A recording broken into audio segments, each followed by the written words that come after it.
All right, folks, Brad and Sarah here with 10 and 20. We just wanted to give you a quick update. We've got good news. We are open. So Carter House and Carnton are both open for tours. We've got a lot of availability. Stay tuned and plan your visit at boft.org/visit.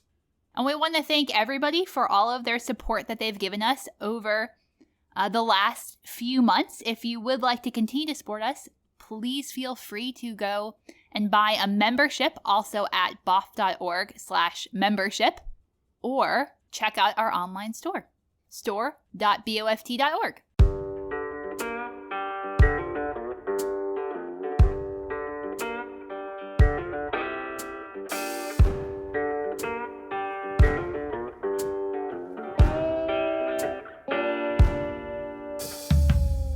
Welcome back to 10 and 20, the official podcast of the Bala Franklin Trust, where we talk about Tennessee history in about 20 minutes. My name's Sarah.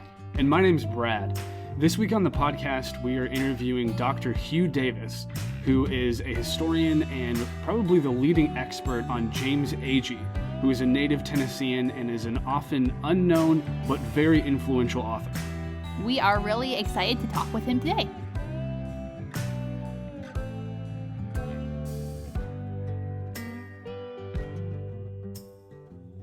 First, I want to ask you, what is your background and how did you come to be interested in James Agee's story? Well, I was a doctoral candidate at the University of Tennessee, and I got a message from Michael LaFaro, who's a professor there at the time, who was looking for someone with a background in Southern literature and with some editorial experience. And so I went to talk to Dr. LaFaro, and he told me that the Special Collections Library at UT had about 600 pages of handwritten manuscripts by James Agee, that they possessed the papers, but they didn't have the rights to them because somebody had sold the papers without actually having the rights. But the trustee of the James Agee Trust had died. A new trustee came in and wanted to know what was there. And so Dr. LaFaro asked me to go over to the Special Collections Library, and as he said at the time, he said, just look through the papers, transcribe anything that looks interesting. The next day I came back and said, it all looks interesting. And so he said, well, let's get to work then. And that led to James Agee Rediscovered, which we co-edited, and it's basically the journals, James Agee's journals from the 1930s. And then to my book, The Making of James Agee, which is based on my dissertation, and Dr. LaFaro's edition of the restored edition of A Death in the Family, which restores Agee's text to its original form. And so out of this little conversation, then, a whole raft of new information came to light. And currently, I've just taken over from Dr. LaFaro as the general editor of the works of James Agee, published by the University of Tennessee Press, which is 11 volumes. I think 5 volumes have been published, and so 6 more on the way. And I'm currently working on an edition of James Agee's letters, which will be coming out in a couple of years. So when you were asked to do that project, what was your familiarity with James Agee? Was this an introduction to you, or did you already know who he was? Were you already a fan? I knew who he was. I had read A Death in the Family, but I hadn't read anything else. And so, I wasn't a big Agee scholar or anything like that. I just happened to be in the right place at the right time. And what was it, as you did that research, what was it that drew you into it to make you want to dedicate so much of your career to him? Well, for one thing, it was just the enormous amount of material, of unexamined material that was available. The 600 pages of manuscript, Agee had very small handwriting, and so 600 pages is a lot. There's also a lot of material at the Ransom Center in Texas. And so part of it was just I had an enormous amount of untapped material to work with, and, I've been working on it now for almost 20 years, and still, there's more material coming out sort of every year. Another thing that is interesting about it is that once I started working on the material, is that I saw how much the previous editors of Agee's work had sort of misrepresented what he did. the people who knew Agee thought he was a genius. And when he died, the general attitude was that he was a genius whose genius had gone on unrecognized and unfulfilled.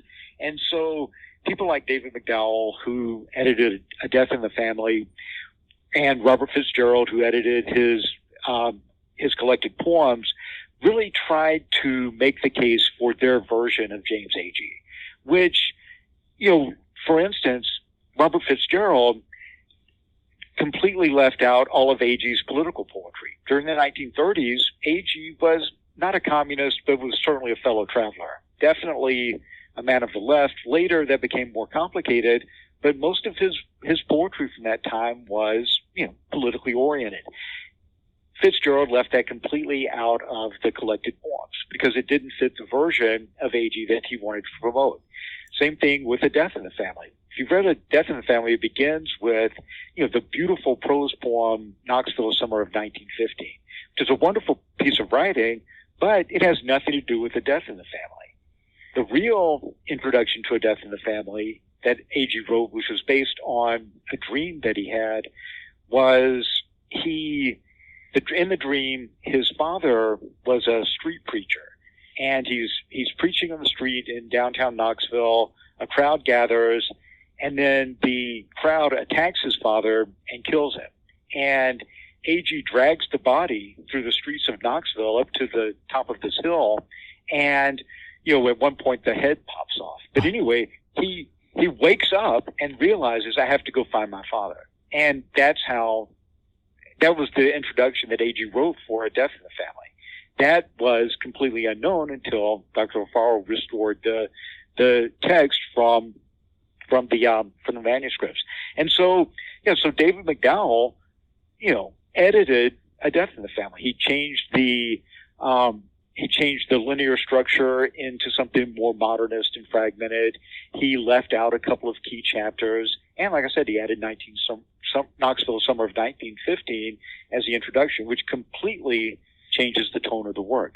Now, he knew what he was doing because A Death in the Family won the Pulitzer Prize for fiction and is still, I think, McDowell Oblinsky is still the only company to win a Pulitzer Prize in its first year of operation. He founded his own publishing company on the basis of having Agee's manuscript.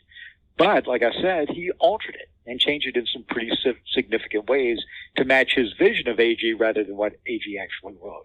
And so for me, as a scholar, just bringing that kind of stuff to light was interesting. No, that was really cool, actually. I had read A Death in the Family a long time ago and had actually very much enjoyed it. And so just in this whole quarantine, COVID crisis, I had a lot of free time on my hands, and I thought might as well explore this a little bit more. I came across your book, The Making of James Agee. Wait, is that how you pronounce his name? Agee. Agee. I'm going to forget that now. Agee.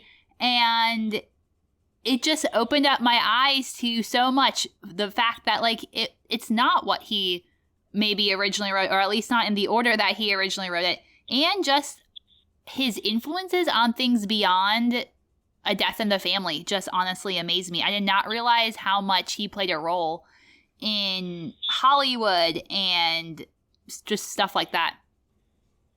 Yeah, but a lot of people, he had, one of the problems with Agee is that he doesn't fit into categories very neatly. He published one book of poetry. Death in the Family was published posthumously. That's sort of his great novel, but he also wrote another novel, The Morning Watch, that's pretty good. But, Let Us Praise Famous Men is completely uncategorizable. Nobody knows quite what to do with that. But he also wrote screenplays. He wrote the screenplay for The African Queen and for The Night of the Hunter.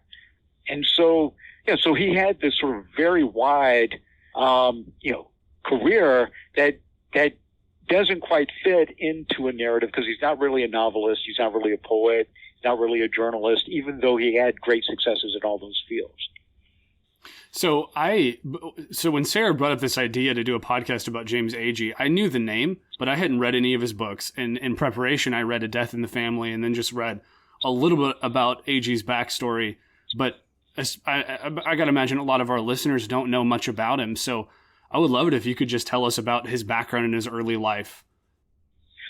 Well, he was born in Knoxville. His father was from La Follette, and he was kind of country. His mother's family was from Michigan. They were sort of transplanted Northerners, and they were very educated, upper middle class, and sort of he grew up with sort of a foot in sort of both worlds. His father died in a car accident when he was 6, and that's the most important formative event of his life. And of course, the reaction to that is what A Death in the Family is about.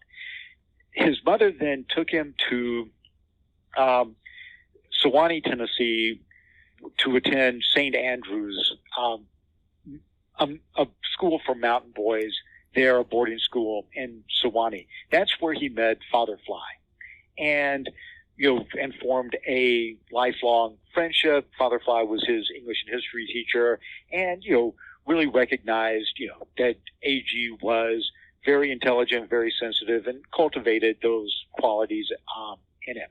And like I said, if you've read the letters of James Agee to Father Fly, it's really, they corresponded their entire, until Agee's death. And it really is a thorough portrait of the artist as a young man. And, it really sort of a broad-reaching and influential work in itself.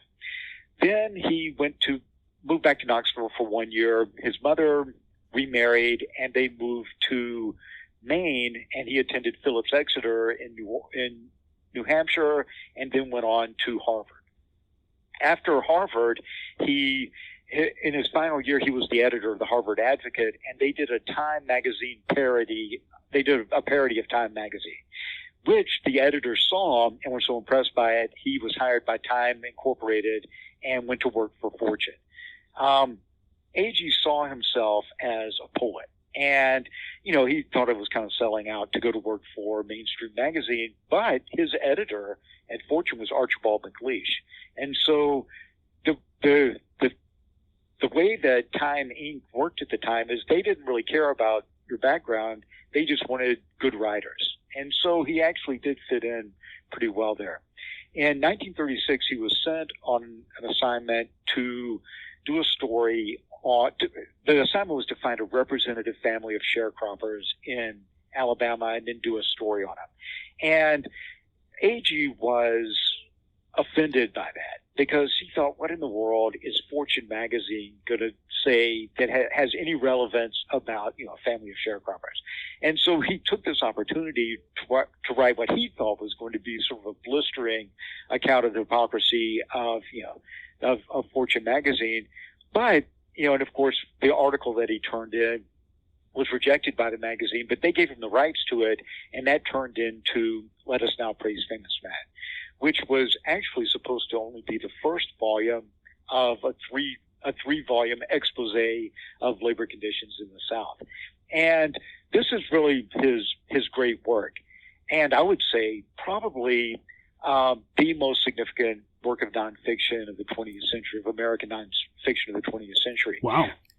But it was published in August of 1941, after 5 years of Agee kind of hemming and hawing and finally getting it, in the way that he wanted to produce it.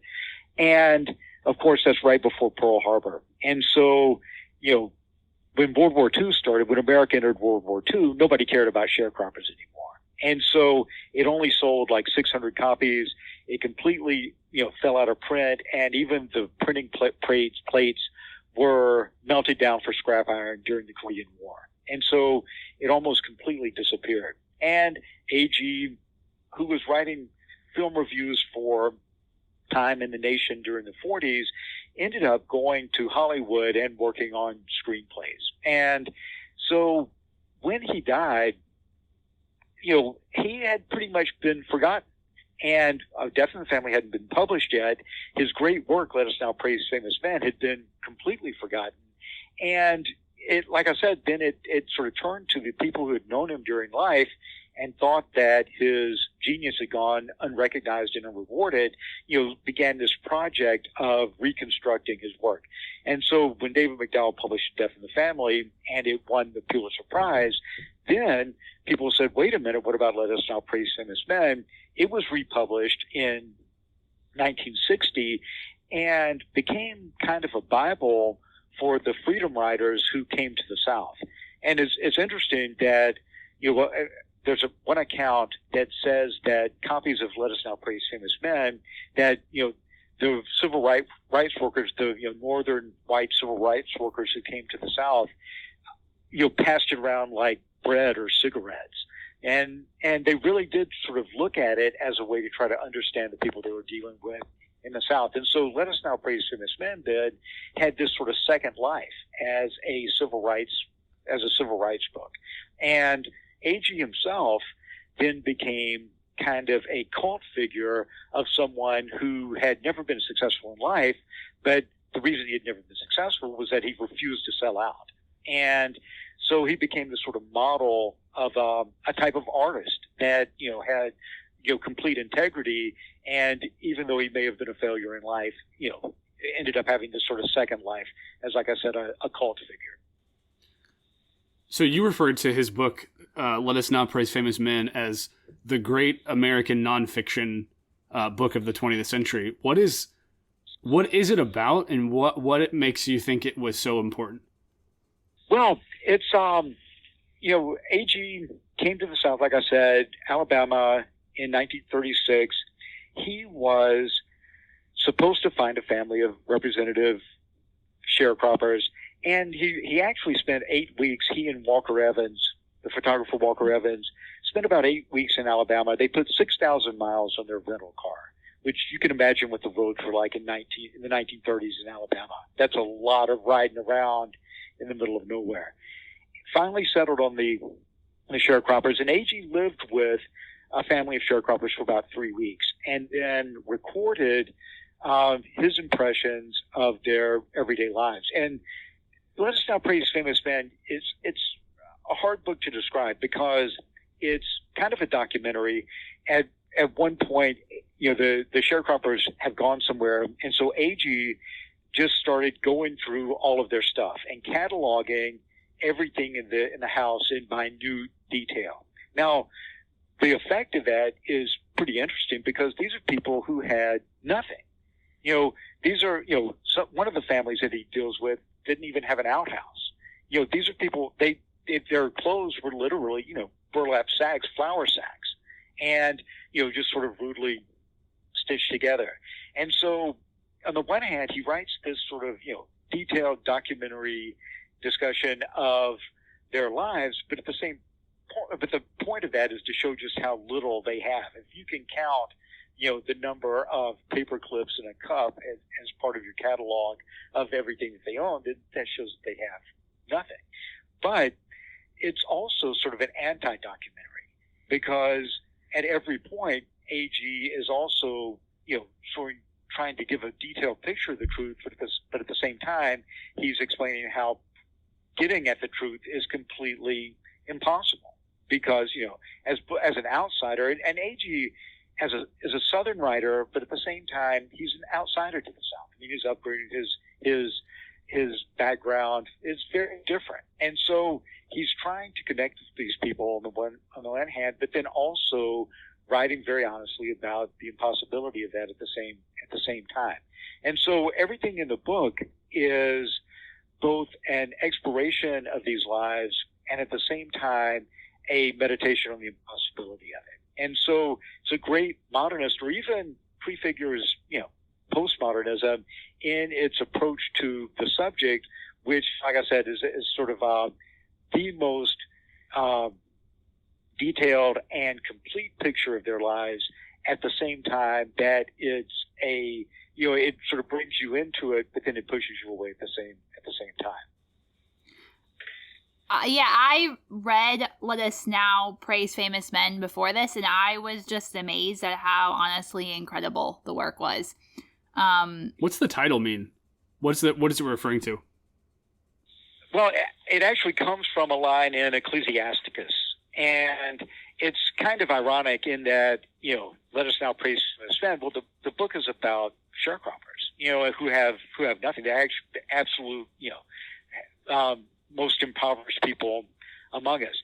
But part of Agee's task in the book is to elevate them and say, all right, these people have absolutely nothing. But, his sort of goal is to show that their lives are divine, that there is a type of, godliness within them. And so he calls it an exercise in human divinity. And so the title is ironic on the one hand because these are not famous men, but on the other hand, Agee's taking it perfectly seriously and saying, the least among us are the greatest among us. And, by presenting them as they are, he's trying to reveal that spark of divinity in their lives as well. Yeah, I just kind of have one last question. We obviously are a Civil War site, so most of the stuff that we do relates back to the Civil War, although we love our podcast because we get to talk about all aspects of Tennessee history. But one of the things that Agee did was he wrote the TV show Omnibus, which from your book didn't seem to be all that popular. An omnibus at the time in the early 50s was, pretty middle-brow television. Back then there were serious artwork. I mean, think something like Masterpiece Theater or something like that. And so he wrote a 5-part biography of Lincoln for Omnibus. And it was very popular at the time. It was very well received. And it's funny, though, that he did take some creative liberties with Lincoln's story. And Lincoln, of course, was someone he greatly admired. And he actually had to debate Alan Nevins, who was a history professor, on an episode of Omnibus about the accuracy of his depiction of Lincoln. But it was so popular that after Kennedy, John F. Kennedy was assassinated, the television stations on loop played the final scene of Agee's version of Lincoln, which was the funeral procession at the end after Lincoln's assassination.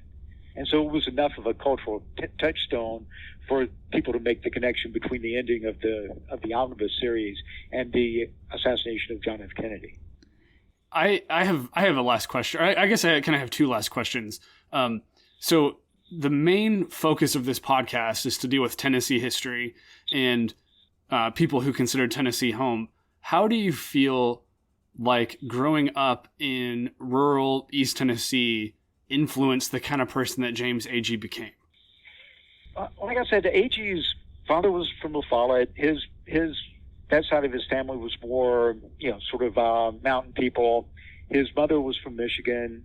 Their family was more educated. But, like I said, when his father died when he was 6 years old, in a large part, his whole life was trying to just rediscover his father. That's what a death in the family is about. That's also what Let Us Now Praise Famous Men is about on one level. In that, the main sharecropper that he talks about is a guy named George Gudger. His name is George Gudger in the book. In real life, his name was Floyd Burroughs.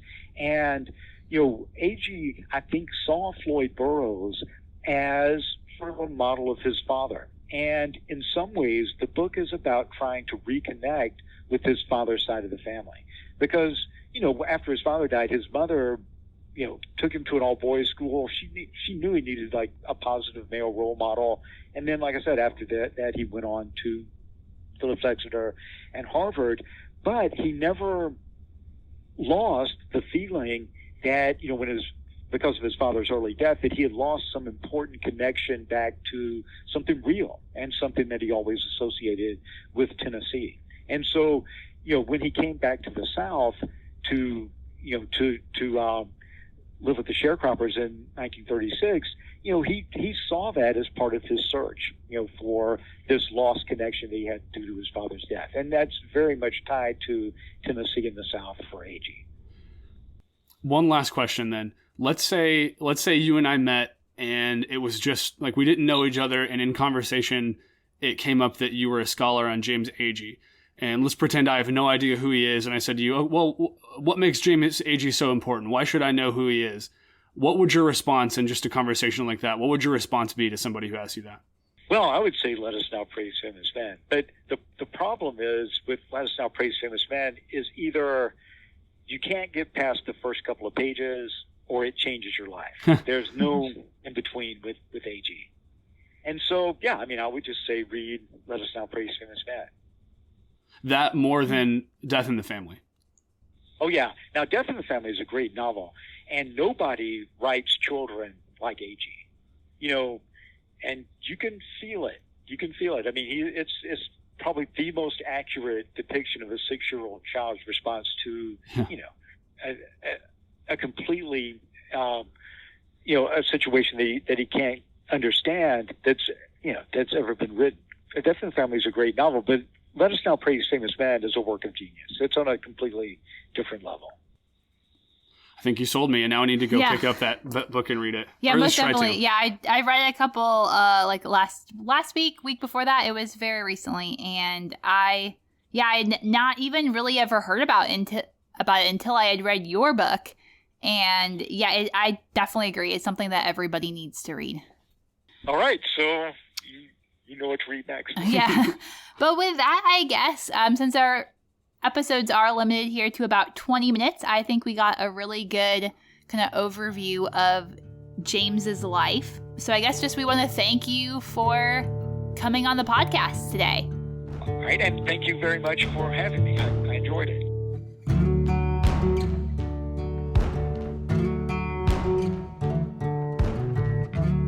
Thank you again for listening, and thanks to Dr. Hugh Davis for agreeing to be on the podcast today.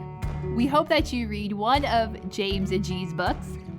Whether it's Let Us Now Praise Famous Men or Death in the Family, they are both incredible. Stay tuned to the podcast. Make sure you subscribe and rate us on whatever podcast platform you choose. It really helps if you leave us a review. We appreciate the ones that we've gotten. Follow us on Instagram at TENN20 Podcast. So that's all one word, TENNIN20 Podcast.